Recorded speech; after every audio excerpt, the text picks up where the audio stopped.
오늘도 살아계신 하나님 예배하기 위하여 한 자리에 모인 모든 청년부 지체들을 예수님의 이름으로 환영하고 축복합니다. 오늘은 부활절입니다. 사망 권세 이기시고 부활하신 예수 그리스도께 우리 큰 박수로 영광 올려드리면서 우리 청년부 예배 시작하도록 하겠습니다. 오늘은 우리가 믿는 부활이라는 제목으로 함께 말씀을 나누기 원합니다. 최근에 뉴스를 보는데요, 이러한 기사가 나오더라고요. 과거에 비해 우리나라 초등학생들의 문해력이 많이 떨어진다라는 기사였습니다. 실제로 학교 현장에서 학생들을 가르치는 선생님들의 이야기를 들어보면 우리 학생들의 상황이 우리가 생각하는 것보다 훨씬 더 심각하다는 것을 알 수 있었는데요. 몇 가지 예시를 드려보면 학생들이 이렇게 말한다고 합니다. 가로등을 보면서 세로로 서 있는데 왜 가로등이냐라고 이야기하기도 하고, 선생님이 수업 중에 사건의 시발점이라고 말했다고 우리에게 욕하지 말라고 말하는 학생도 있다고 합니다. 또 토종이라는 단어가 무엇인가 물었더니 약간 세종대왕 같은 왕의 이름이 아닌가요? 라고 말하기도 하고, 눈금이라는 단어는 피곤할 때 자고 일어나면 눈에 생기는 것이라고 대답했습니다. 우리가 이런 이야기를 듣다 보면 웃음이 나오는데요. 그런데 이러한 모습을 마냥 웃고 넘길 수만은 없습니다. 왜냐하면 우리가 어떤 단어의 뜻을 모르면 문장을 이해할 수가 없죠. 그리고 문장을 이해하지 못하면요, 누군가 나에게 전하고자 하는 의미를 오해하게 됩니다. 그리고 말의 의미를 오해하게 되면 결국 자신이 살아가는 현실까지도 잘못된 방향으로 나아갈 수 있다라는 것이에요. 그래서 최근에 뉴스에서 이러한 문제를 특별히 심각하게 다루었던 것 같습니다. 그런데 제가 이 기사를 보는데요, 이러한 모습이 마치 우리의 신앙 안에서도 일어난다라는 생각이 들었습니다. 여러분, 우리의 신앙도 결국 하나님의 말씀을 바르게 이해하는 데에서 시작됩니다. 우리의 신앙이 단순히 말씀을 읽는 것에서만 멈추면 안 되고요, 그 말씀의 뜻을 알고 읽어야 한다라는 것이에요. 우리가 복음을 믿는다라고 말하지만 그 복음이라는 게 무엇인지를 정확하게 알고 이해하고 믿어야 합니다. 그래서 저는 오늘 여러분들께 우리도 신앙의 문해력을 키워야 한다라고 말씀을 드리고 싶어요. 아마도 이 신앙의 문해력이라는 표현 자체가 조금 생소하실 텐데요, 이 말을 제 나름대로 이렇게 정의해 보았습니다. 우리 자막을 보면서 함께 읽어볼까요? 신앙의 문해력이란, 시작. 신앙의 문해력이란 하나님의 말씀을 읽을 뿐 아니라 그 뜻을 바르게 이해하고 복음을 들을 뿐 아니라 그 의미를 정확히 알고 믿는 힘입니다. 우리가 신앙에서도 이 신앙의 문해력이 떨어지면요, 하나님께서 우리에게 주신 말씀을 오해하기 시작합니다. 말씀을 제대로 모르니까요, 하나님께서 전해주시는 복음도 오해하게 돼요. 또 복음을 오해하게 되니까요, 우리의 이 신앙의 걸음이 자꾸만 잘못된 방향으로 걸어갈 수 있다라는 것이에요. 한번 예를 들어보면 좋을 것 같습니다. 우리가 교회 안에서 너무나 자주 사용하고 또 너무나 많이 들어왔고 익숙하게 사용하는 말들, 종종 몇 가지의 단어들이 있죠. 은혜라든지 믿음이라든지 소망이라든지 이런 단어들이 있습니다. 그런데 우리가 이러한 단어들을 워낙에 많이 듣고 사용하다 보니까 마치 내가 이 단어에 대해서 다 알고 있는 것처럼 생각할 때가 있다라는 것이죠. 하지만 아무리 오랫동안 신앙생활을 한 사람도 정작 이 복음의 핵심적인 단어들을 설명해 주세요라고 이야기를 하면 그 믿음? 그 구원? 이런 것 아닌가요? 오답을 말할 때가 많은데요, 마치 토종은 세종대왕과 같은 왕의 이름이 아닌가요? 라는 엉뚱한 대답을 우리의 신앙 안에서도 할 수 있다라는 것이죠. 그래서 오늘 이 시간 우리가 나의 신앙의 문해력을 점검해 보기를 원합니다. 제가 여러분들에게 몇 가지 단어의 질문을 던져볼 테니까 여러분들이 가지고 계신 설교 노트에 적어보시거나 아니면 여러분들의 머릿속으로 질문의 답을 떠올려 보시면 좋을 것 같아요. 먼저 첫 번째로 은혜. 우리가 이 은혜라는 말을 참 많이 사용하는데 여러분 은혜란 무엇일까요? 여러분들이 정의하는 은혜를 한번 생각해 보시거나 적어 보시면 좋을 것 같습니다. 우리가 이 은혜라는 말을 정말 많이 사용합니다. 어떤 찬양에서는 은혜 아니면 살아갈 수가 없네 라고 고백하기도 하고, 또 어떨 때는요 우리가 대충 교회 안에서 일을 넘길 때가 있잖아요. 그때 이런 표현을 사용하는 분들이 계세요. 야, 그냥 은혜로 해 라는 표현을 들어보셨을지 모르겠습니다. 이처럼 각자가 생각하는 은혜의 의미가 조금 다를 것 같은데 한번 적어보시면 좋을 것 같아요. 어떤 사람은 이 은혜를 하나님께서 내 삶을 잘 되게 해주시는 것으로 생각합니다. 그리고 또 어떤 사람은 하나님이 나에게 복 주시는 것을 은혜라고 생각을 해요. 그런데 여러분 이 은혜를요 이렇게 정의를 내리는 순간 신앙의 모습이 어떻게 변화됩니까? 예수님은 마치 나의 욕망을 채워주는 어떤 수단이나 도구로 변질되어 버린다라는 것이에요. 이 말씀과 복음에 대한 의미를 잘 모르니까 자꾸 신앙의 길을 잃어버리게 된다라는 것이죠. 그렇다면 여러분 이쯤에서 참된 은혜의 정의는 무엇입니까? 이제 이미지를 띄워서 같이 한번 살펴볼 텐데 여러분들이 생각하시고 적어보신 내용과 어느 정도 일치를 하는지 한번 점검해 보시면 좋을 것 같습니다. 저는 이 은혜의 정의를 크게 두 가지로 나눠 보았는데요. 화면을 한번 띄워서 한 목소리로 읽어봅시다. 첫 번째, 시작. 은혜란 자격 없는 자에게 주어지는 하나님의 선물이며 받을 수 없는 자에게 베풀어지는 하나님의 사랑입니다. 조금 딱딱하지만 하나님 앞에 이런 고백을 드리는 거잖아요. 하나님, 제가 정말 하나님 앞에 자격이 없는데 저에게 왜 이러한 사랑의 선물을 주세요? 하나님, 제가 이 선물 받을 자격 없는 사람인 거 아시잖아요. 그럼에도 나의 삶에 주어진 하나님의 사랑, 이것을 우리가 은혜라고 정의를 해볼 수 있을 것 같아요. 두 번째도 한번 읽어봅시다. 은혜란, 시작. 은혜란 죽을 수밖에 없던 죄인된 우리가 아무 공로 없이 예수 그리스도를 믿음으로 말미암아 죄를 용서받고 하나님의 자녀가 되는 것입니다. 나의 힘으로 어떻게 해도 이 죄의 문제를 해결할 수 없었었는데 하나님의 독생자 아들 예수 그리스도께서 나의 죄를 위하여 십자가에 달리사 모든 피를 흘리시고 거기에서 나의 모든 문제를 해결해 주셨기에 내가 거룩하신 하나님 아버지의 자녀가 될 수 있습니다 라고 고백하며 감사하는 마음, 이것을 우리가 은혜라고 정의할 수 있을 것 같습니다. 여러분 이렇게 은혜를 비로소 올바르게 정의할 때요 신앙의 길은 바로 바른 길을 찾아가게 됩니다. 이러한 신앙의 정의를 내린 사람은요 복을 받기 위해서 신앙생활을 하지 않아요. 이미 나에게 주어진 하나님의 사랑과 그 은혜 때문에 하나님께 감사해서 하나님을 더 알아가고 싶은 마음으로 신앙의 길을 걸어간다라는 것입니다. 이렇게 은혜를 정의한 사람은요 자꾸만 하나님께 무엇인가 얻어낼 생각을 하는 것이 아니라 나를 살리신 그 하나님이 도대체 어떤 분이신가를 알아가기 위하여 이 신앙의 길을 걸어간다라는 것이에요. 말씀과 복음에 대한 올바른 참된 의미를 되찾아가니까 신앙의 길도 올바른 자리를 회복할 수 있다라는 것이죠. 여러분 한 가지만 더 나눠보면 좋겠어요. 우리가 또 많이 사용하는 신앙의 단어 중에 믿음이라는 단어가 있습니다. 이 단어도 마찬가지로 여러분들의 설교 노트나 또 머릿속으로 여러분들이 생각하는 믿음의 정의가 무엇인지 한번 적어보시면 좋을 것 같아요.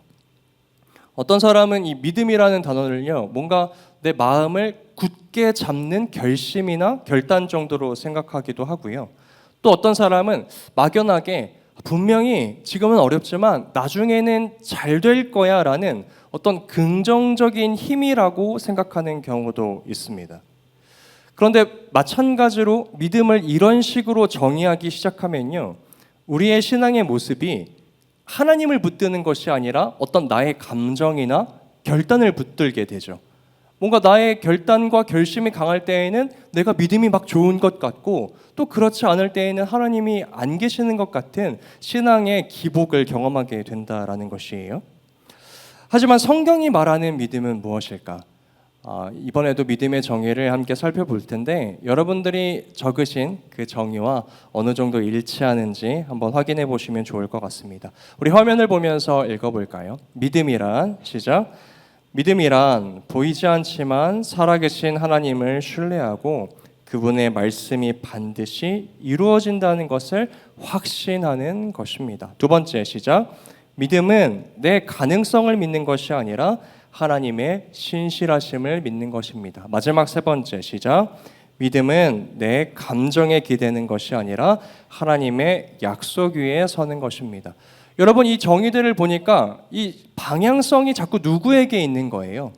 하나님에게로 있는 거죠. 그죠? 나의 어떠함이 아니라 하나님이 신실하시기에, 보이지는 않지만 하나님이 살아계시기에, 뭔가 나의 삶에 이루어지지 않는 것 같지만 그분이 말씀하셨기 때문에 이루어질 것이기 때문에 하나님을 향하여 신뢰하는 것, 확신한 마음을 가지는 것, 이것을 우리가 믿음이라고 설명할 수 있을 것 같습니다. 여러분, 이렇게 믿음의 정의가 제자리를 찾아갈 때 우리의 신앙에 어떠한 모습이 나타납니까? 나의 어떠한 형편을 바라보는 것이 아니라 하나님의 약속을 더 신뢰하게 되죠. 하나님, 비록 나의 상황은 이렇지만 하나님의 말씀이 이루어질 것이기 때문에 그것이 믿음이라고 말씀하시기에 나는 하나님의 말씀을 바라봅니다. 약속을 바라봅니다. 하나님, 오늘 저는 연약해서 하루에도 감정이 오르락 내리락 해요. 그러나 나를 향한 하나님의 사랑은 신실하시기에 나의 감정, 연약함이 아닌 전능하신 하나님, 신실하신 하나님을 바라봅니다 라고 고백할 수 있는 신앙의 모습이 생긴다라는 것이에요. 어떨 때요? 이 믿음이라는 단어가 온전한 의미로 내 안에 받아들여질 때. 우리가 두 가지의 단어를 나눠보았지만 사실 이 두 단어 외에도 우리가 살펴보아야 할 신앙의 언어들은 너무나 많습니다. 하지만 우리가 지금 계속해서 나누고 있는 핵심은요, 말씀에 대한 올바른 이해와 복음에 대한 분명한 정의가 없으면 그 신앙은 쉽게 흔들릴 수밖에 없다라는 것이에요. 여러분, 이러한 맥락에서 저는 오늘 여러분들과 우리가 반드시 알아야 하고 또 중요하게 다뤄야 할 또 하나의 신앙의 언어를 살펴보고자 합니다. 그것은 바로 부활입니다. 따라해 볼까요? 부활. 오늘은 부활절입니다. 우리가 이 부활절에 이러한 고백을 참 많이 해요. 예수님께서 부활하셨습니다. 우리가 이 고백을 드리면서 찬송도 부르고 교회에서 많은 행사도 하고 그러는데요. 오늘은 우리가 잠깐 걸음을 멈춰 서서 그렇다면 이 부활이라는 것이 무엇인지에 대해서 한번 진지하게 고민해 보았으면 좋겠어요. 제가 오늘 여러분들에게 질문을 자꾸 많이 드려서 마음이 불편하실 수도 있을 텐데, 여러분, 부활이라는 것은 무엇입니까? 부활, 한 번만 더 적어볼까요? 여러분들 노트나 머릿속에 여러분들이 정의하는 부활이란 무엇인가? 당연히 사전적인 정의만을 생각한다면 이 부활이라는 것은 그냥 죽었다가 되살아나는 것을 의미하는데, 제가 여러분들에게 그런 걸 물어보는 게 아니라요, 여러분들의 신앙 안에서 부활을 어떻게 받아들이고 있는지를 적어보시면 좋을 것 같아요. 조금 더 쉽게 말하면 이 부활이라는 것이 나와 무슨 상관이 있는지 여러분들의 언어로 한번 생각해 보시고 적어보시면 좋을 것 같습니다. 어떤 사람들에게 있어서 이 부활은요, 죽었던 예수님께서 부활하셨습니다, 예수님의 이야기가 해피엔딩으로 끝났습니다 정도의 무게감으로 받아들일 수 있습니다. 또 어떤 사람들은요, 와, 예수님이 죽었다가 4일 만에 부활하셨다 이렇게 고백을 하고 시작하는 한 주 동안 똑같이 세상 속에서 동일하게 살아가실 수도 있을 것 같아요. 하지만 여러분들이 예상하셨던 것처럼 성경이 말하는 부활의 의미는 그 정도의 무게감, 그 정도의 중요성이 아니라는 것입니다. 오늘 우리가 함께 읽은 본문에서는요, 바울이 우리에게 이 부활이라는 것이 무엇인지를 분명하게 가르쳐주고 있는데요, 오늘 우리가 이 말씀을 깊이 묵상하면서 우리 안에 참된 부활의 의미가 깊이 새겨지게 되기를 소망합니다. 먼저 오늘 본문 51절의 말씀에서 바울이 이렇게 말합니다. 우리 이 말씀 한 목소리로 읽어보겠습니다. 보라, 시작. 보라, 내가 너희에게 비밀을 말하노니 우리가 다 잠잘 것이 아니요 마지막 나팔에 순식간에 호련히 다 변화되리니. 아멘. 여러분, 여기에서 정말로 중요한 단어가 있는데요, 바로 우리가입니다. 여러분, 펜이 있으시면 한번 표시를 해보시면 좋을 것 같아요. 바울은 오늘 부활에 대해서 이야기하면서 너희 예수 그리스도께서 부활하신 거 알지? 근데 그 부활 예수 그리스도만의 이야기이다 라고 말하지 않아요. 사랑하는 성도 여러분, 사랑하는 청년 여러분, 예수님의 이 부활 이야기는 우리의 이야기입니다 라고 오늘 본문 말씀을 시작하고 있다라는 것입니다. 그래서 여러분, 우리가 이 부활을 정의할 때요, 첫 번째로 이렇게 정의해 보면 좋을 것 같아요. 우리 자막을 보면서 함께 읽어볼까요? 부활은, 시작. 부활은 단지 예수님에게만 일어난 사건이 아니라 장차 우리에게 일어날 사건입니다. 여러분, 앞으로 부활을 말씀하실 때 예수님께서 부활하셨어요 정도로만 부활을 정의하시면 안 되고, 예수님께서 부활하셨던 것처럼 그 부활의 사건이 오늘 나의 이야기가 될 것입니다. 장차 나에게도 그 부활의 사건이 나타날 것입니다 라고 부활에 대해서 정의하시고 설명하셔야 된다라는 것입니다. 바울은 이 부활이 우리의 이야기입니다 라고 맨 처음으로 선언하면서, 여러분 가지신 성경의 51절 마지막 부분을 보시면 마지막 나팔에 순식간에 호련히 다 변화될 것이다 라고 이야기를 합니다. 이 말씀에서는 여러분, 변화라는 단어에 한번 동그라미나 체크를 해보시면 좋을 것 같아요. 지금 바울이 말하고 있는 이 변화는요, 부활의 모습을 의미합니다. 거기 변화 옆에 부활이라고 적어보셔도 좋아요.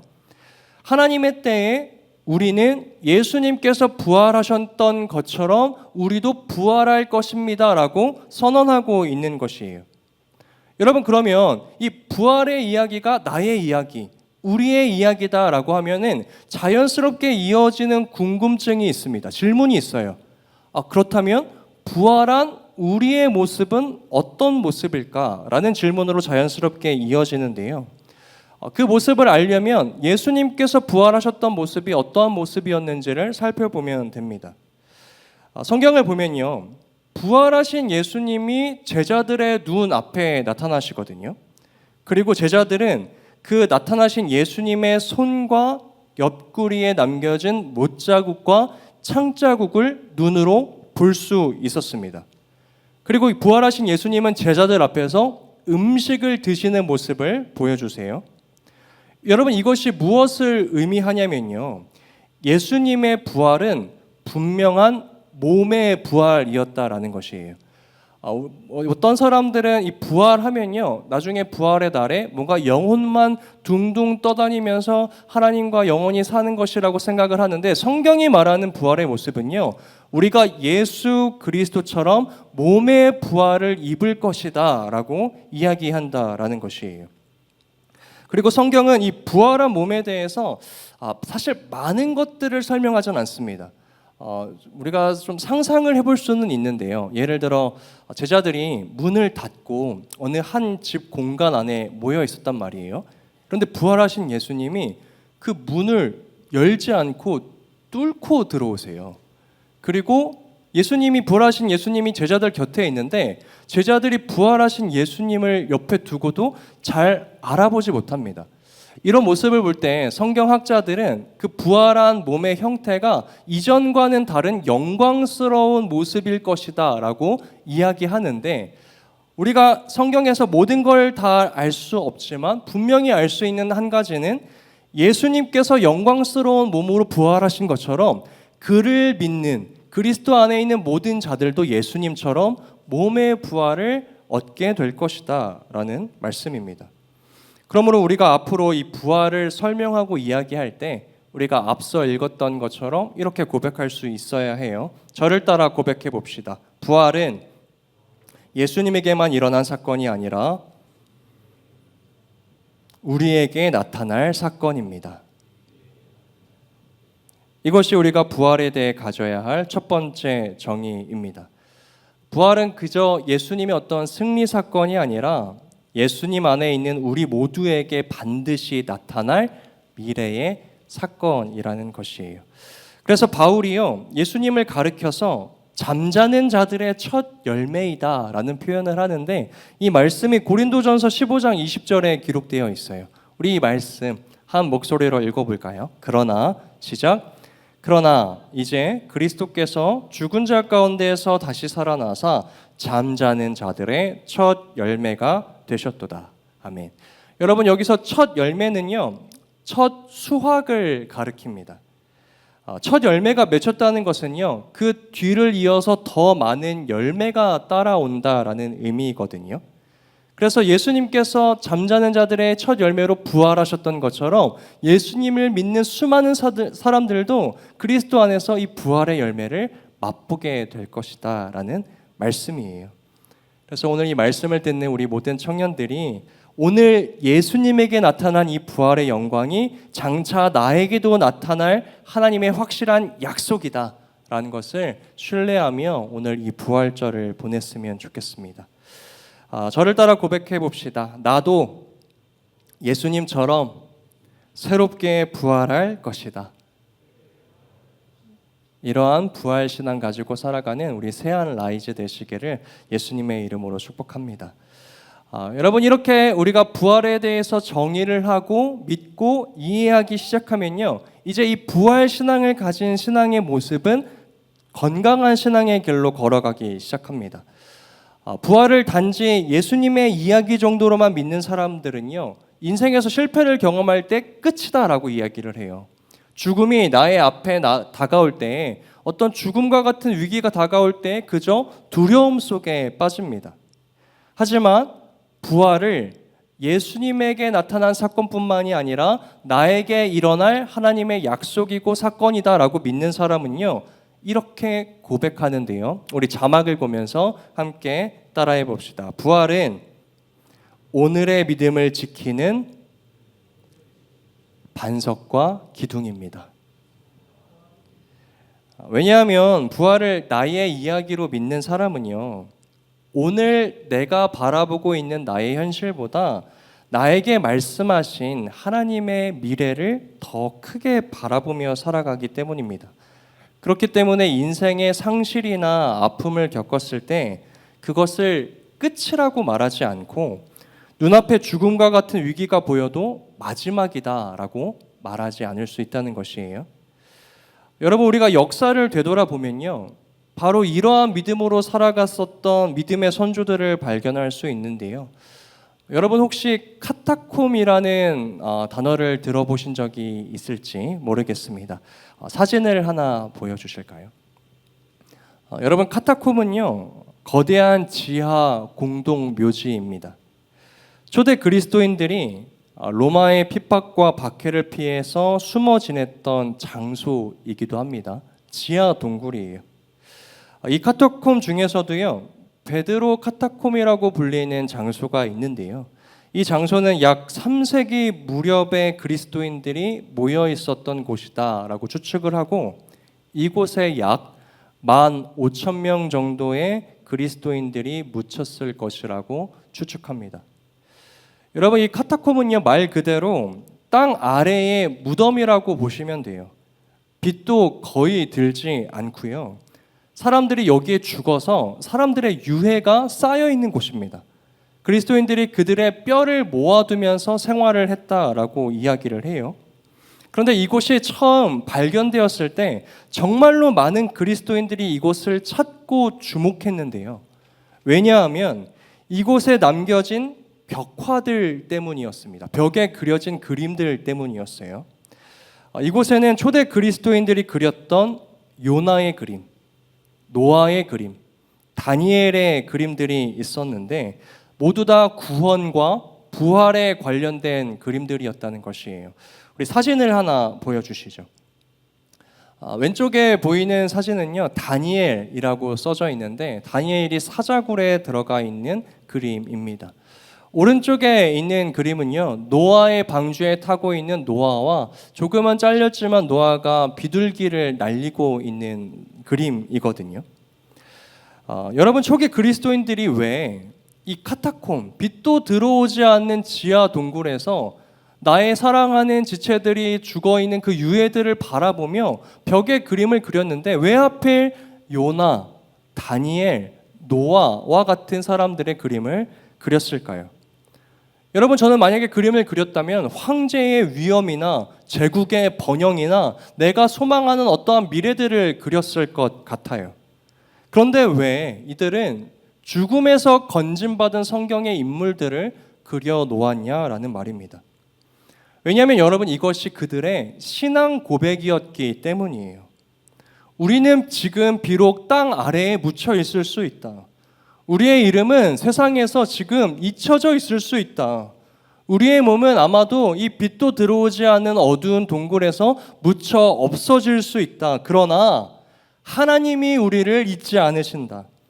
우리에겐 다니엘처럼 사자굴도 끝이 아니고 요나처럼 물고기 뱃속의 끝도 아니고 노아처럼 방주 안에서의 끝도 아니다. 이 무덤도 끝도 아니다. 왜냐하면 하나님께서 우리를 다시 살리실 것이기 때문이다. 여러분, 초기 그리스도인들의 벽화에는 이러한 신앙 고백이 담겨져 있었다라는 것입니다. 그래서 여러분, 이들에게 부활 신앙이라는 것은요, 자신의 믿음을 지키는 반석과 기둥이 되었어요. 그저 부활이라는 것이 교리가 아니었습니다. 우리가 마치 오늘날에는 교회에서 여러분 부활을 믿으십니까? 부활은 예수 그리스도께서 부활하셨던 것처럼 우리도 나중에 부활할 것임을 믿는 것입니다. 어떤 교리로 이해를 하는데요, 이들에게 있어서 부활은 실제였다라는 것입니다.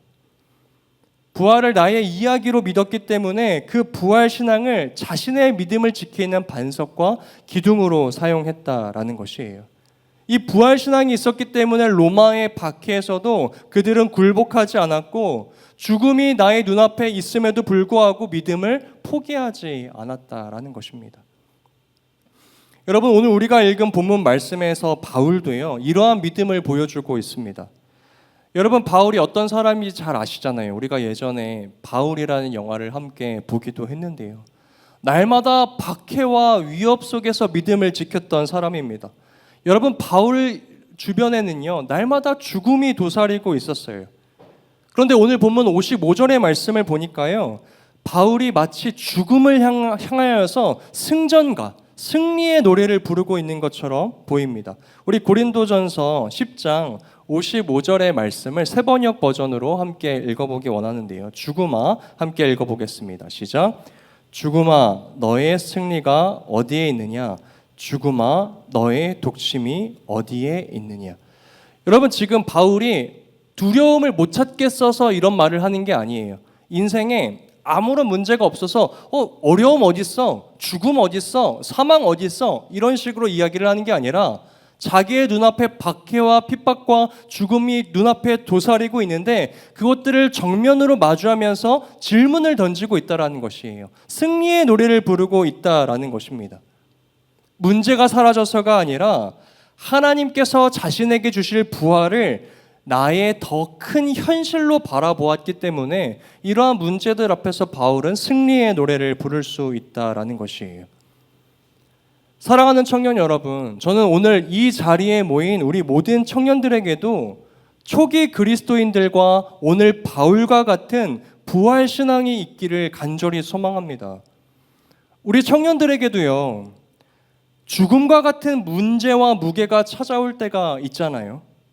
어떤 사람에게는 사업의 실패가 그러할 수도 있고, 어떤 사람에게는 연약한 몸이 그럴 수도 있고요. 어떤 사람에게는 미래에 대한 두려움이나 관계에 대한 상처와 아픔이 죽음과 같은 문제로 다가올 수 있습니다. 여러분, 우리가 이 모든 것들 앞에서요, 두렵지 않을 수는 없어요. 우리는 연약한 존재이기 때문에 날마다 두렵습니다. 여러분, 자꾸 신앙을요, 두렵지 않으려는 것으로 이해하시면 안 돼요. 신앙은 두려움이 없다라는 것이 아니라 두려움이 있지만 나의 이 두려움보다 크신 하나님을 바라봅니다라고 고백하는 것이 우리의 신앙이라는 것입니다. 그렇기에 오늘 이 자리에 모인 우리 청년들도요, 초기 그리스도인들처럼 그리고 오늘 바울처럼 많은 문제와 죽음의 위기 앞에서 믿음의 승전가를 부를 수 있다라는 것이에요. 나의 두려움아, 나의 연약함아, 나의 문제들아, 나의 죄책감아, 나를 무너뜨리려고 하는 세상 유혹들아, 너의 승리가 어디에 있느냐? 요나를 물고기 뱃속에서 이끌어내신 나의 하나님, 다니엘을 사자굴에서 이끌어내신 나의 하나님, 나사로를 무덤에서 불러내신 나의 하나님께서 오늘 나의 하나님이 되신다. 그 하나님께서 예수 그리스도와 동일한 부활을 나에게 약속하셨다. 사랑하는 청년 여러분, 부활 신앙이 오늘 나의 신앙이 되는 순간 우리는 인생의 수많은 문제 앞에서 믿음의 승전가를 부를 수 있게 된다라는 것입니다. 그리고 이 부활 신앙이 우리 안에 온전히 자리 잡혀 있어야 우리가 이 믿음을 끝까지 지킬 수 있다라는 것이에요. 그렇게 우리가 기억을 하며 한 번 더 따라해 봅시다. 부활은 오늘의 믿음을 지키는 반석과 기둥입니다. 부활을 새롭게 정의하시는 우리 새알 라이즈 되시기를 예수님의 이름으로 축복합니다. 마지막으로 오늘 본문 58절의 말씀을 보니까요, 바울은요, 부활 신앙을 가지고 믿음을 지키며 살아가는 그리스도인들에게 위로와 용기를 주며 이 편지를 마무리하고 있습니다. 우리 고린도전서 15장 58절의 말씀을 함께 읽어보겠습니다. 그러므로 시작. 그러므로 내 사랑하는 형제들아, 견실하며 흔들리지 말고 항상 주의 일에 더욱 힘쓰는 자들이 되라. 이는 너희 수고가 주 안에서 헛되지 않은 줄 알미라. 여러분, 세상 사람들이 우리에게 자주 묻잖아요. 그렇게 믿음을 지켜서 무엇이 달라지냐? 손해를 감수하면서까지 순종하는 것이 무슨 가치가 있냐? 그리고 여러분, 사실 이러한 질문들은요, 누군가에게서만 들려오는 것은 아닙니다. 우리의 마음속에서도 이러한 질문들이 올라오잖아요. 내가 오늘 이렇게 좋은 날씨에 이 예배의 자리에 나와서 예배의 자리를 지키고 말씀을 붙들고 누군가를 사랑하며 살아가는 것이 정말로 의미가 있는 것일까? 정말로 내가 하나님의 말씀 앞에 순종해서 흘렸던 눈물과 이 인내와 순종이 가치가 있는 것일까? 우리 안에도 이러한 질문들이 올라온다라는 것이에요. 여러분, 당연합니다. 이러한 질문들이 올라올 수 있어요. 이러한 질문들이 올라올 때 여러분 죄책감 갖지 마시고 오늘 부활하신 예수 그리스도의 손에 남겨졌던 못자국과 예수 그리스도의 옆구리에 남겨졌던 창자국을 떠올리시기를 소망합니다. 여러분, 생각해 봅시다. 세상은요, 예수님께서 십자가에 달리시기 위하여 그 나무 십자가에 손을 얹고 그 손에 못이 박혔을 때, 그 손에 못자국이 남겨졌을 때 그것을 패배라고 여겼어요. 그 못자국을 수치라고 여겼단 말이에요. 그 못자국을 조롱의 흔적이라고 생각했습니다. 그러나 여러분, 부활하신 예수님 앞에 남겨진 그 못자국은요, 패배의 표시가 아니었죠. 예수님의 손에 남겨진 못자국은 어떤 의미입니까? 예수님께서 우리를 끝까지 사랑하셨다라는 사랑의 흔적이시죠. 옆구리에 남겨진 창자국은 무슨 의미입니까? 예수님께서 죽기까지 하나님의 말씀에 순종하셨다라는 순종의 흔적이었습니다. 그러므로 예수님 손에 남겨진 못자국과 옆구리에 남겨진 창자국은 하나님께서 보시기에 영광의 흔적이었다라는 것이에요. 그렇다면 사랑하는 청년 여러분, 우리의 신앙도 마찬가지입니다. 우리가 하나님을 위하여 이 땅에서 흘린 눈물, 말씀을 붙들고 씨름했던 흔적들, 죄와 싸웠던 처절한 시간들, 아무도 모르게 사랑했었던 그 열심들, 세상은 그것을 패배라고 여기고 조롱이라고 여기고 수치라고 말하겠지만 부활의 때에 그것은 하나님 앞에서 영광의 흔적이 된다라는 것이에요. 그렇게 오늘 바울이 담대하게 말합니다. 너희 수고가 주 안에서 헛되지 않다. 그렇게 참된 부활 신앙을 가지고 있는 믿음의 사람들은 부활을 이렇게 고백합니다. 우리 마지막으로 한 목소리로 읽어봅시다. 부활은 오늘이라는 시간을, 시작. 부활은 오늘이라는 시간을 하나님의 영광을 얻을 수 있는 기회로 바라보게 합니다. 여러분, 이 말이 무슨 의미인지 이해되세요? 여러분, 부활을 믿는다는 것은요, 단지 죽을 날을 기다리는 것이 아니에요. 오늘 이 순간도 내가 하나님의 영광을 얻을 수 있는 기회로 바라보며 살아가는 것입니다. 오늘 이 순간에 내가 하나님의 말씀을 붙들고 오늘이라는 시간 속에서 순종을 가볍게 여기지 않는 사람이 이 참된 부활신앙을 가지고 살아가는 사람들이라는 것이에요. 왜냐하면 오늘 남겨질 이 믿음의 흔적이 부활의 날에 하나님 앞에서 영광의 흔적이 될 것이기 때문에 우리는 그 날을 고대하며 살아가는 자들이기 때문입니다. 그러므로 사랑하는 청년 여러분, 우리가 마지막 날 예수 그리스도 앞에 서는 그날까지 우리의 인생에서 매일매일 오늘이라는 시간이 반복될 거예요. 여러분, 그 오늘이라는 시간을 영광을 얻을 수 있는 기회로 바라보시기를 소망합니다. 이러한 믿음의 뜨거운 심장 가지고 살아가시는 믿음의 청년들 되시기를 간절히 소망해요. 부활신앙을 가진 자는 오늘이라는 시간을 낭비하지 않습니다. 오늘의 믿음을 가볍게 여기지 않아요. 오늘의 순종을 포기하지 않습니다. 오늘의 절망을 끝이라고 말하지 않아요. 오늘을 그저 하나님의 영광을 준비하는 시간으로 바라본다라는 것이에요.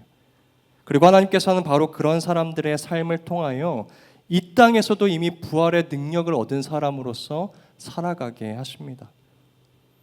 말씀을 맺겠습니다. 사랑하는 청년 여러분, 여러분들에게 있어서 부활은 어떤 의미입니까? 예수님의 해피엔딩입니까? 부활절 뜨겁게 찬양하고 예수님 부활하셨습니다라고 고백하며 한 주 동안 다시 동일하게 살아가는 반복되는 습관의 언어입니까? 오늘 나눴던 우리가 믿는 부활은 어떤 내용이었어요? 예수님만의 부활이 아닌 부활은 나의 이야기입니다. 부활은 나의 믿음을 지키는 반석과 기둥이 됩니다. 부활 신앙을 가진 사람은 오늘이라는 시간을 하나님의 영광을 얻을 수 있는 기회로 바라보며 살아갑니다.